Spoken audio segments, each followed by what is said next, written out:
1972 telah berkenan dan bersetuju supaya penetapan permulaan puasa meliputi seluruh negara. Alah, biasalah Ustaz, apa peliknya? Pelik tu. Sebab dalam negara kita di Malaysia, agama adalah hak prerogatif negeri. Dia panggil state matter, yang dilindungi di dalam perlembagaan negara. Tidak ada federalisasi. Kerajaan persekutuan tak boleh campur pentadbiran agama. Itu prinsip yang dihormati. Agama masih di bawah Raja-Raja Melayu. Sebab itu tuan-tuan tengok sekeliling, pentadbiran agama mana ada yang seragam. Nak cari yang seragam payah.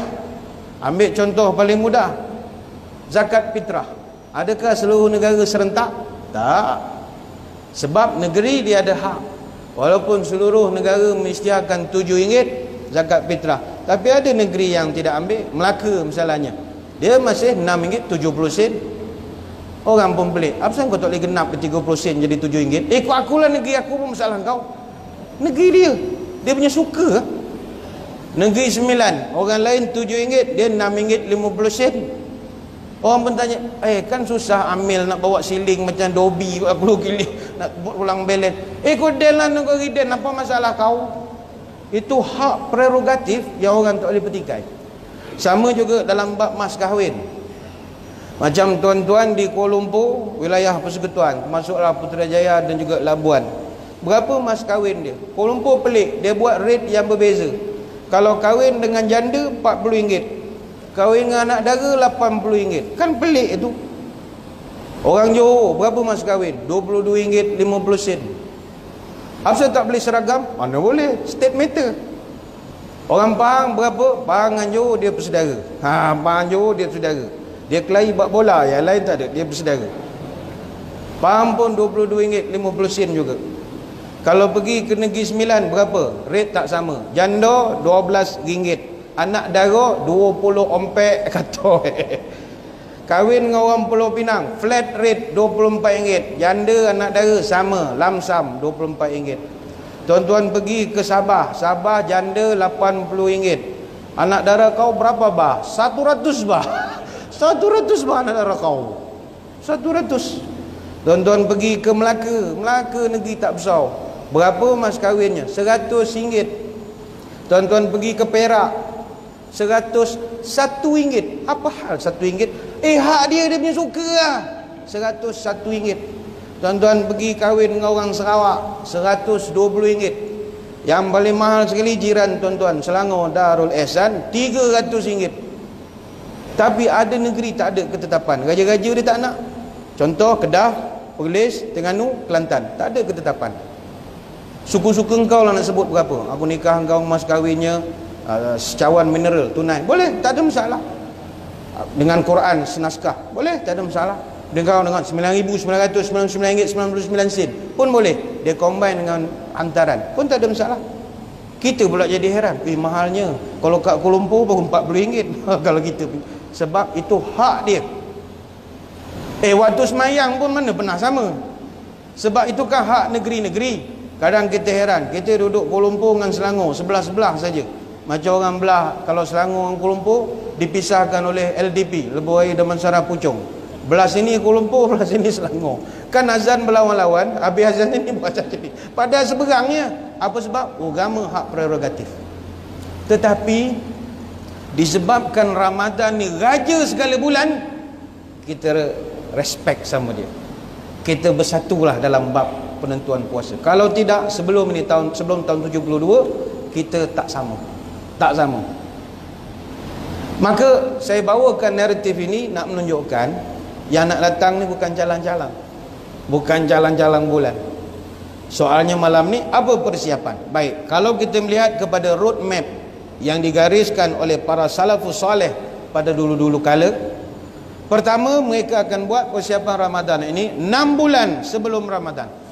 6 bulan, bukan 10 hari macam kita, tidak, 6 bulan.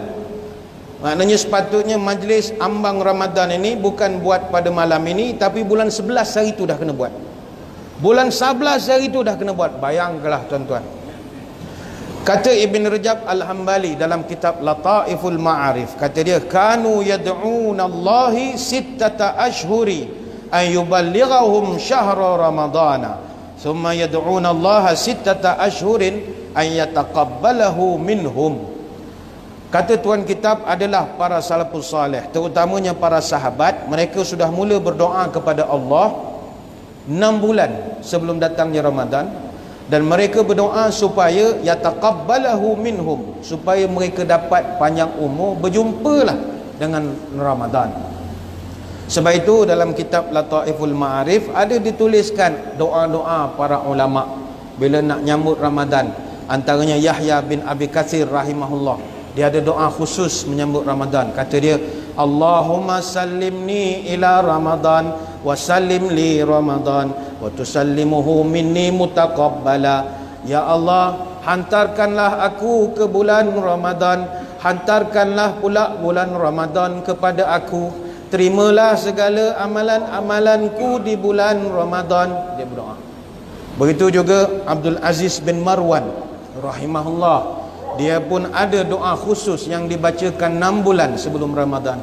Allahumma qad azallana syahru ramadana wa hadara fasallimhu lana wa sallimna lahu warzuqna siyamahu wa qiyamahu warzuqna fihi al-jidda wal ijtihada wan nashat wa a'idna fihi minal fitan. Ya Allah, Ramadan sudah semakin hampir, sampaikanlah kami kepadanya dengan selamat. Anugerahkanlah kepada kami rezeki melaksanakan puasa dan solat malam di bulan Ramadan. Kurniakan kepada kami ketekunan, kesungguhan dan semangat. Lindungilah kami dari fitnah-fitnah yang ada sepanjang bulan Ramadan. Timbul pertanyaan, apa hal para ulama 6 bulan sebelum dah berdoa? Ini menunjukkan bahawa orang yang hebat sentiasa buat preparation. Kita selalu mendengar dalam tazkirah Ramadan, ada asatizah penceramah yang bercerita, ada ulama sekian-sekian, dia khatam Quran berbelas kali bulan Ramadan. Ada ulama sekian-sekian, dia semayang tarawih sampai 200 rakaat. Ada yang khatam Quran 1 malam dalam semayang tarawih. Kita jadi heran, hebat betul lah ulama-ulama ini. Kita kerja kita heran je lah sampai bila-bila. Dah 10 tahun heran je tak pernah mendapat. Apa sebab kita kagum mereka boleh jadi begitu? Rupanya mereka dapat menikmati kejayaan sebegitu dek kerana latihan, persediaan, persiapan. Samalah macam kita tengok Lee Chong Wei, Datuk Lee Chong Wei main badminton. Kita heran macam mana dia kederat kuat sangat main badminton. Dia angkat bola depan net, sup, dia main depan net, cup cup cup cup cup. Waktu musuh dia hantar ke belakang, dia lari pula belakang, dia melompat, smash. Musuh dia hantar depan net, dia lari lagi. Kita kata macam mana dia boleh buat hebat? Lee Chong Wei jadi hebat begitu kerana latihan, kerana persiapan dan persediaan. Kalau dia menonong masuk tu tak menang dia je. Macam kita, boleh tak saya masuk Thomas Cup? Memang tak menang. Dia tu dah berlatih pada zaman dulu lagi. Nicole and David misalnya, dia baru bersara main squash. Kita heran, dia ni kederat dia pesen apa? Pakai bateri, kuat betul dia.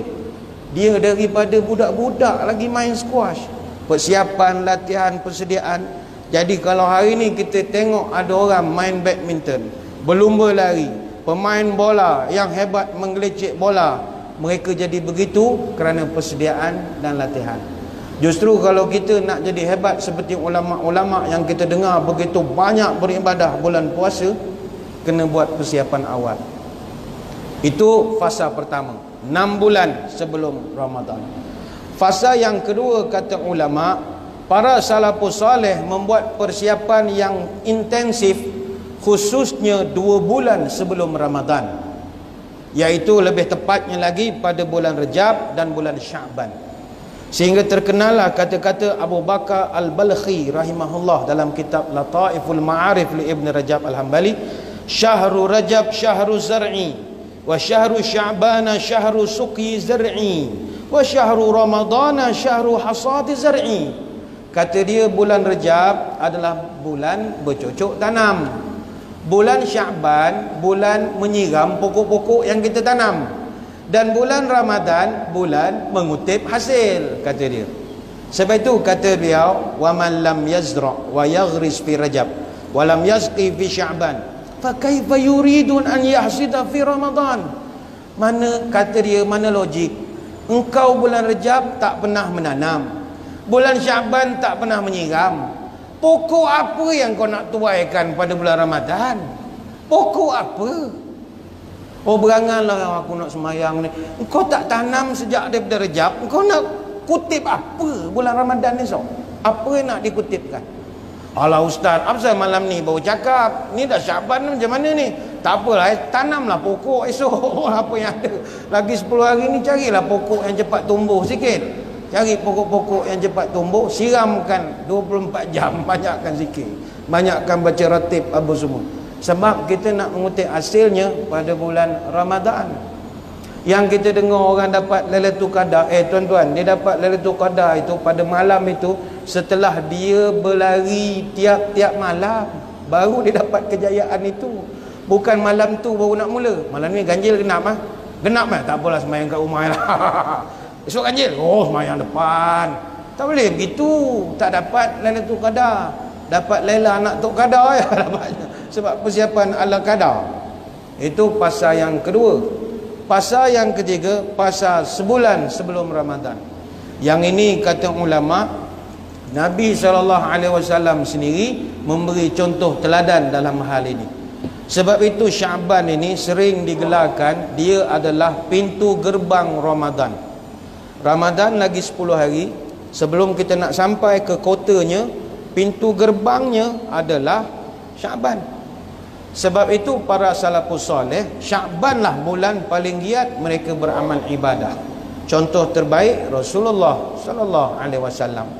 Begitu giat Nabi berpuasa sehingga ditegur oleh sahabat. Satu hari Usamah bin Zaid radhiyallahu anhu datang ke rumah Nabi berjumpa. Ya Rasul, jom minum air. Kata kawan puasa. Puasa lagi. Semalam jumpa puasa, minggu lepas jumpa puasa, kerap penuh puasa. Apa halnya? Biasa ajak minum air Nabi ra'i lah. Tapi ni dah 2-3 kali ajak Nabi tak pergi. Maka kata Nabi, ini kan bulan Syaban. Yalah Syaban bukannya Ramadan ya Rasul. Jomlah minum air. Maka kata Nabi, zalika syahrun yaghfulun nas. Kata dia, Syaban ni bulan yang orang selalu terlepas pandang, kau tahu? Terlepas pandang. Kenapa ya Rasul? Yalah dia terletak baina Rajab wa Ramadan. Dia tersepit antara Rajab dengan Ramadan. Menyebabkan orang tak perasan. Rajab orang perasan sebab ada Isra' Mi'raj. Ramadan memang dinanti-nantikan. Tapi Syaban ni orang tak berapa perasan. Padahal kata Nabi, wa huwa syahrun turfa'u fihi a'mal ila rabbil alamin. Sedangkan pada bulan ini segala amal kita, kiri kanan rekod kita ini diangkat ke hadirat Allah untuk diauditkan. Mana yang boleh diskaun, macam angkat saman lah, mana boleh diskaun, mana boleh NFA akan dihantar kepada Allah untuk dinilai. Wa fa uhibbu ayyarfa amali wa ana sha'im. Dan aku paling suka amalanku diaudit masa aku tengah puasa. Hadis riwayat An-Nasa'i. Para ulama mensyarahkan peristiwa ini. Kata mereka, Nabi banyak berpuasa 2 sebab bulan Syaban. Pertama sekali, Syaban ini walaupun dia bertaraf puasa sunat, tapi dia punya puasa bukan calang-calang puasa. Kerana puasa sunat Syaban sifatnya menutupi kecacatan puasa Ramadan. Mahal Syaban ni. Kita biasa dengar yang menutupi kekurangan puasa Ramadan adalah puasa 6, puasa Syawal. Tidak, kata ulama, puasa Syaban pun sama. Dia meniru konsep semayang fardu. Tuan-tuan tadi semayang maghrib berjemaah. Siapa sini yang boleh mengangkat tangan mengatakan markah dia semayang tadi 100%? Tak confident kita nak tahu markah 100. Sebab mungkin dari segi bacaan okey, af'al semua ada tumaninah bagus. Khusyuk belum tentu. Tak khusyuk potong banyak markah tu, kat 30 potong. Jadi dah tinggal 70. Okeylah, kira dapatlah B+, boleh lah lagi tu, takut 40 dapat. Tak khusyuk satu mengata ke orang pula lagi, yang ni masalah. Tengah semayang mengata ke orang. Yalah dapat makmum, member duduk sebelah. Tengok orang tak kenal. Dia makmum tapi dia punya baca macam imam, kuatnya geram nak siku. Bismillahirrahmanirrahim. Dah lah tak khusyuk, nak menumbuk orang pula kerja. Itu potong lagi banyak 15 markah tu. Atau puan-puan semayang di belakang, Allahu Akbar rukuk, tengok, wow, telekung Siti Khadijah, lambang keabadian abadi. Dia cakap sibuk ke telekung orang pula dah. Atau tuan-tuan semayang sebelah budak-budak, Allahu Akbar, tengok kaki, ya Allah, kuku. Itu potong 20 markah sebab dia kira mengumpat pula lagi. Jadi macam mana nak menampal kita punya yang tak senonoh semayang maghrib tadi? Qabliyah, Ba'diyah. Qabliyah 2 rakaat, Ba'diyah 2 rakaat, menampal kecacatan semayang. Maka sama puasa. Siapa yang boleh confident puasa dia 100% markah? Mimpi lah. Duduk Kuala Lumpur 100%, duduk Mekah boleh duduk Kuala Lumpur tak ada lah. Kita negeri berbilang bangsa. Tuan-tuan pergi ofis, satu ofis tu beramai kawan-kawan kita bangsa lain. Naik lift kadang-kadang dengan bangsa lain. Amoy pakai skirt nampak lutut. Wow, marvelous. Berpusing kepiah kita ni. Lepas asar pergi bazar Ramadan. Iyalah, yang jual ayam tu gerai awal banyak per ayam, kepak ayam. Luar tu per, dalam tu per orang lagi banyak pada per ayam. Dah macam mana?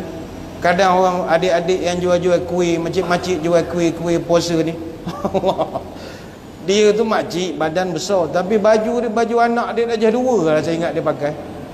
Berpusing helmet kita, wow gitu. Siapa yang boleh tampung kecacatan itu? Qabliyah Ba'diyah kita, iaitulah puasa Syaban dan puasa 6 bulan Syawal. Banyak yang kita nak terangkan, tapi saya ingat kita beri laluan kepada azan isyak terlebih dahulu. Azan isyak ada faham detik dah tu, azan isyak terlebih dahulu. Jadi kita berehat dulu seketika. Tuan-tuan semua jangan ke mana-mana, kembali selepas ini.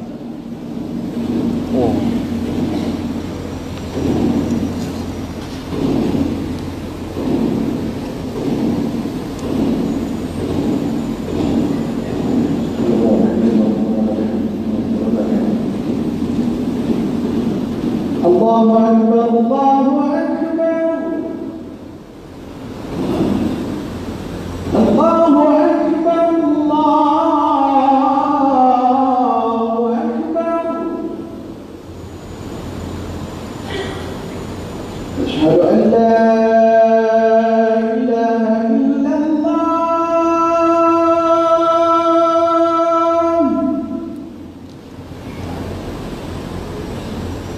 Asyhadu an la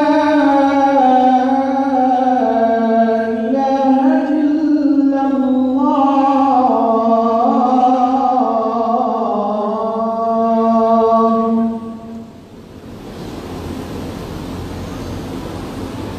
Asyhadu anna Muhammadar Rasulullah.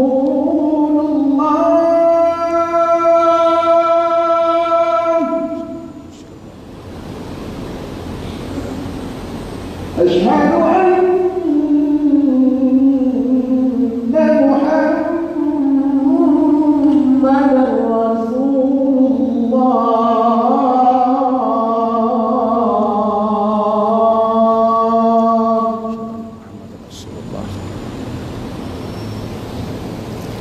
Hayya 'alas salat.